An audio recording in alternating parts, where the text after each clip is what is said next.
అందరికీ వందనాలండి. ఈ సాయంకాల సమయంలో చిన్న వీడియో మీ మధ్యకి నేను తీసుకొని వస్తున్నాను.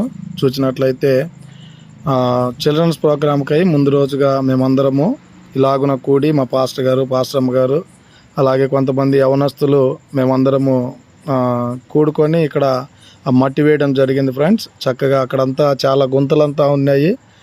చిన్నపిల్లలు చాలామంది వస్తారని మేమేం చేసినామంటే ముందుగా అక్కడ రాళ్ళన్నీ పూడ్చిపోవడానికి మేము ఏం చేసినామంటే మట్టి తీసుకొచ్చి కొద్దిగా వేయడం జరిగింది. మా యవనస్తులు ఇక్కడ కనిపిస్తున్నారు ఫ్రెండ్స్. అలాగే మీరు గమనించినట్లయితే అనేక మందిరాల్లో వాళ్ళు సేవకులు కూర్చొని పని చేపించేటువంటి వారుగా కనబడుతూ ఉంటారు. అయితే ఇక్కడ చూసినట్లయితే మా సేవకులు అలాగూ కాకుండా కష్టపడేటువంటి ఒక మనస్తత్వం కలిగినటువంటి సేవకులుగా ఉన్నారు. మేమందరము అలాగున కూడి ఆ యొక్క కార్యక్రమాన్ని పూర్తి చేయడం జరిగింది. చక్కగా